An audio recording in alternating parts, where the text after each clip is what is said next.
अस्सलामुअलैकुम दोस्तों की हाल चाल है जनाब तुसी वेखदे पे गुलाम एम टीवी ते मैं तुहाडा मेजबान हाजी गुलाम मोहम्मद है। दोस्तों सब तो पहले अपने चैनल नूं करना है सब्सक्राइब ते नाल लगे बेल आइकन नूं करना है क्लिक ताकि साडी अच्छी ते नवी वीडियो दा नोटिफिकेशन हमेशा ही तरह मेरे वीरां नूं मिलदा रहे। सब तो पहले क्या अल्लाह दे फजलो करम नाल एक दूसरा सूबे की मज की वीडियो लैके आया। बाकी मज मेरा कैमरामैन अपने कैमरे की नज़र नाल भरावां नूं तसल्ली नाल विखावेगा। अल्लाह दे फजलो करम नाल एक हड्डी माशाअल्लाह बाकी खुड्डा पुट्ठा टाक कैमरे मेरे दी नजर है भरावां ने तसल्ली कर लेनी है। अल्लाह दे फजलो करम नाल मज नूं जनाब खुड्डा अल्लाह दे फजल नाल फुट खुला बाकी जनाब माशाअल्लाह ते माशाअल्लाह दे कमेंट जनाब जरूर करने ने। जत पूरी जनाब गिठ गिठ बाकी चारे खुर माशाअल्लाह जिवें घोड़े ने सुंभ हुंदे ने तुन्नी कौड़ी दा निशान कोने हवाना जनाब तुन्नी तो लैके ते सार तक हवाना अगली खीरी मेरा कैमरामैन तसल्ली नाल विखा रहा है। बाकी मेरे भरावां ने तसल्लियां कर लेनियां ने लेने देने मुकद्दर सौदा नाल नसीब ने माशाअल्लाह। अल्लाह दे फजलो करम नाल मज दे कन्न माशाअल्लाह जिवें छज हुंदे ने पछम पूरी जनाब गिठ गिठ मज जनाब बिल्कुल अल्लाह दे फजल नाल पूरी नीली नीली दे भरावां नूं मेहनत करके विखाई दी अल्लाह दे फजलो करम नाल। बाकी मज नूं हड्डी अल्लाह दे फजल नाल पूरी जनाब कच दी बनी है मज खुट्टा पुट्ठा टाक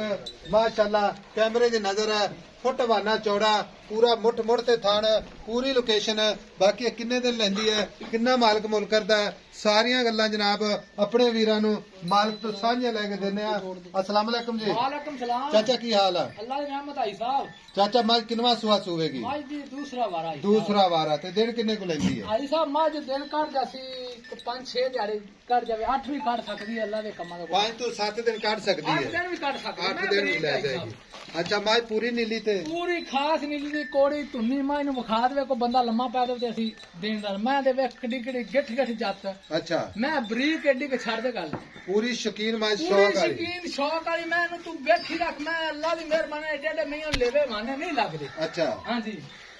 लोग गल्लां आंदे ने इंशाल्लाह असी कोई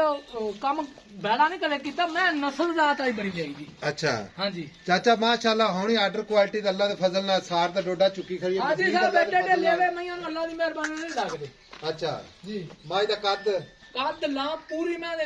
कद एडा आम मैं नहीं होंदा कोई मदनी मज नहीं पूरी माशाअल्लाह कद कबाड़ अल्लाह दे फजल नाल मैं दी हड्डी वेख जिवें ए वे एक हड्डी ते इत्थों सੱਟ पानी खुੱਤੀ ਪੈਂਦਾ ਤੇ ਮੈਂ ਥਾਣ ਵੇ ਕਿੱਡਾ ਸੋਹਣਾ ਮੈਨੂੰ ਲੱਗਿਆ ਤੇ ਏਡੇ ਏਡੇ ਆਰਡਰ ਕੁਆਲਟੀਆਂ ਮਈਆਂ ਹਾਰ ਨੂੰ ਨਹੀਂ ਲੱਗਦੀਆਂ। ਅਜੇ ਲੇਵਾ ਆਵੇ ਨਾ ਬਿਲਕੁਲ ਸਾਫ ਪੋਲਾ ਮੈਂ ਏਡਾ ਲੇਵਾ ਕਰਨਾ ਪੰਡਾ ਪਾ ਦੇਣਾ 7 ਤੋਂ 8 ਦਿਨ ਚਾਚਾ ਲੈਂਦੀ ਹੈ ਥਣਾ ਦੀ ਗਾਰੰਟੀ ਮੈਂ ਨਾ ਜੀ ਥਾਣ ਵਿੱਚ ਛੱਟਾ ਫੁਆਰਾ ਵਾਧਾ ਘਾਟਾ ਨੋਵਾਂ ਤਾਂ ਹੀ ਗਾਰੰਟੀਆਂ ਹੋਣ। अच्छा अल्लाह दे फजल नाल जी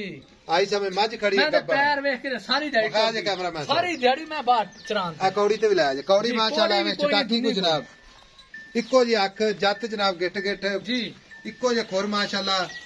हड्डी एक खुड्डा पुट्ठा खुला थब्बे दा हवाना मुठ मुड़ ते थान चाचा थाना दी गारंटी गब्बड़ मज खड़ी है। जी साहब मैं ना मज दी सूप वे ले जवे मैं नोवा ताई साफ है कोई प्रावधान मैं मेरे घर दी मैं बवार दी नहीं लेंदी। अच्छा मेरे घर दी मियां चों। अच्छा हां जी पक्की गल पक्की गारंटी नाल। अच्छा अगे तो करना हुंदा रब ने जो कोई करना ठीक है तेरी घर दी मज है ठीक है ए दुध करदी रहेगी अल्लाह दे फजल नाल कितना करदी रहेगी। हां जी मैं जेडी 20 सिर दे मालिक 20 सिर दी मालिक का मैं दुध देन जानती दुध देन नस्ली जातां जेड़ियां ने ना मईयां दियां हर बंदा नहीं ए जी मैं रख सकदा ते ना समझदा मैं।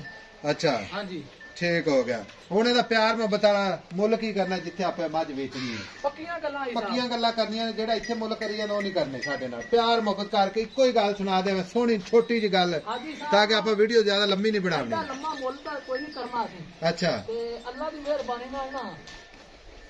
ਇੱਕੋ ਹੀ ਗੱਲ ਕਰ ਚਾਚਾ ਇੱਕੋ ਹੀ ਗੱਲ ਕਰ ਸੋਹਣੀ ਗੱਲ ਸੁਣਾ ਕਿਸੇ ਵੀਰ ਨੂੰ 4,60,000 ਰੁਪਏ ਦਾ 4,60,000 ਦੀ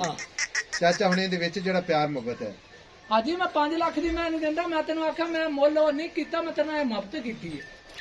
ਫਾਈਨਲ ਗੱਲ ਕੀਤੀ ਐਡੀ ਲੰਮੀ ਗੱਲ ਨਹੀਂ ਕੀਤੀ ਮੇਰਾ ਫਾਈਨਲ ਰੇਟ ਮੈਂ 5 ਲੱਖ ਦੀ ਭਾਈ ਤੇਰੀ 5 ਲੱਖ ਦੀ 4 ਲੱਖ ਤੇ 60,000 ਦੀ ਫਾਈਨਲ ਕੋਈ ਭਰਾ ਆਪਣੇ ਕੋਲ ਆਵੇ ਜਾਂ ਨਾ ਆਵੇ ਪਸੰਦ ਕਰਦਾ ਮੱਝ ਨੂੰ ਕੋਈ 19 20 ਮਾੜੀ ਮੋਟੀ ਕੋਈ ਮੈਂ ਕਿਹਾ ਜੀ ਪਿਆਰ ਦੀ ਆਇਆ ਨਾ ਮੁਹੱਬਤਾਂ ਬੜੀਆਂ ਗੁੰਜਾਇਸ਼ ਸਭ ਮੁਹੱਬਤਾਂ ਅਸੀਂ ਕਰਨੀਆਂ ਨੇ ਅੱਛਾ ਦੁੱਧ 20 ਕਿਲੋ ਕਰੇਗੀ ਜੇ 20 ਸਿਰ ਇਹਨੇ ਨਾ ਦਿੱਤਾ ਫਿਰ ਮਈਆਂ ਕਾਦੇ ਕੰਮ ਕਹਿ ਲੈਣੋ ਕਿੰਨਾ ਕਰਦੀ ਦੀ ਦੁੱਧ ਮੈਂ ਪਹਿਲਾਂ ਕੋਈ ਅਸੀਂ 16 ਸਿਰ ਤੋਂ 16 ਸਿਰ ਸਾਰੀ ਜਿਹੜੀ ਬਾਹਰ ਫਿਰਦੀ ਅੱਛਾ ਬਾਹਰ ਮਈਆਂ ਛੱਡ ਦੇਦੀਆਂ ਨੇ ਨਾ ਤੇ ਚਾਰ ਫਿਰ ਧਿਆਨ ਤੇ ਮਈਆਂ ਨੇ ਮੈਂ ਐਡੀ ਪੱਠਿਆਂ ਦੀ ਪਿਆਸੀ ਕਿ ਛੱਡ ਦੇ ਗੱਲ ਹਾਂਜੀ ਲਓ ਜੀ 4 ਲੱਖ ਤੇ 60,000 ਦੇ ਵਿੱਚ ਪਿਆਰ ਮੁਹੱਬਤ ਹੋਵੇਗਾ ਬਾਕੀ ਮੱਝ ਮੇਰੇ ਕੈਮਰਾਮੈਨ ਤਸੱਲੀਆਂ ਨਾਲ ਵਿਖਾ ਰਿਹਾ ਤਸੱਲੀ ਕਰਵਾ ਰਿਹਾ ਭਰਾਵਾਂ ਦੀ ਬਾਕੀ ਆਰਡਰ ਕੁਆਲਿਟੀ ਅੱਲਾ ਦੇ ਫਜ਼ਲ ਨਾਲ ਤੁੰਨੀ ਤੋਂ ਲੈ ਕੇ ਤੇ ਸਾਰ ਤੱਕ ਤੇ ਬਾਕੀ ਜਨਾਬ ਲੈਣੇ ਦੇਣੇ ਹਮੇਸ਼ਾ ਹੀ ਤਰ੍ਹਾਂ ਮੁਕੱਦਰ ਸੌਦਾ ਨਾਲ ਨਸੀਬ ਦੇ ਭਰਾਵਾਂ ਵਾਸਤੇ ਮਿਹਨਤ ਕੋਸ਼ਿਸ਼ ਕਰਕੇ ਜਨਾਬ ਜਾਨਵਰ ਵਿਖਾਏ ਜਾਂਦੇ ਦੋਸਤ ਨੇ ਮੈਂ ਅੱਲਾ ਦੇ ਕੋਲ ਘਰੇ ਰੱਖੇਗਾ ਨਾ ਹਾਂਜੀ ਤੇ ਇਨਸ਼ਾਅੱਲਾ ਯਾਦ ਕਰੇਗਾ ਮੈਂ ਅਸਲ ਤੇ ਚਰਾਨ ਤੇ ਰਾਜਦੀਆਂ ਨਹੀਂ ਮਈਆਂ ਬਾਹਰ ਪੱਠਾ ਨਹੀਂ ਕੋਲ ਪੱਠਾ ਕਿਆ ਮੌਕਾ ਤੁਰਦੀ ਫਿਰਦੀ ਅੱਲਾ ਦੇ ਫਜ਼ਲ ਕਰਮ ਨਾਲ ਕੈਮਰੇ ਦੀ ਨਜ਼ਰ ਹੋਵੇਗੀ ਬਾਕੀ ਜਨਾਬ 4,60,000 ਵੀਡੀਓ ਅੱਛੀ ਲੱਗੇ ਤੇ ਆਪਣੇ ਚੈਨਲ ਨੂੰ ਸ਼ੇਅਰ ਤੇ ਲਾਈਕ ਮੁਹੱਬਤਾਂ ਦੇ ਕਮੈਂਟ ਜ਼ਰੂਰ ਕਰਨੇ ਨੇ ਬਾਕੀ ਕਿਸੇ ਵੀਰ ਭਰਾ ਨੇ ਜਨਾਬ ਅਗਰ ਇਹ ਗੱਲ ਕਰੇ ਕੋਈ ਵੀ ਭਾਈ ਸਾਹਿਬ ਸੂਈ ਤੋਂ ਲੈ ਜਾਵਾਂਗੇ ਤੇ ਕੋਈ ਮਸਲਾ ਨਹੀਂ ਜਨਾਬ ਬਿਆਨਾ ਕਰਾਵੇ ਤੇ ਮੱਝ ਇਨਸ਼ਾਅੱਲਾ ਰੋਕਾਂਗੇ ਸੂਈ ਤੋਂ ਜਨਾਬ ਲੈ ਜਾਵੇ ਬਾਕੀ ਕੋਈ ਜਨਾਬ ਇਹਦੇ ਵਿੱਚ ਦੂਸਰੀ ਰਹਿ ਗੱਲਬਾਤ ਨਹੀਂ ਇਨਸ਼ਾਅੱਲਾ ਬਾਕੀ ਮੱਝ ਬੜੀ ਜਨਾਬ ਖੂਬਸੂਰਤ ਅੱਲਾ ਦੇ ਫਜ਼ਲ ਨਾਲ ਨੰਬਰ 0348 067 8468 ਇਹ WhatsApp ਨੰਬਰ ਹੈ ਇਹ ਜਨਾਬ ਆਪਣਾ ਇਮੋ ਨੰਬਰ ਹੈ ਮਿਲਾਂਗੇ ਅਗਲੀ ਵੀਡੀਓ ਨਾਲ ਅੱਲਾ ਨਿਗਹਿਬਾਨ ਪਾਕਿਸਤਾਨ ਜ਼ਿੰਦਾਬਾਦ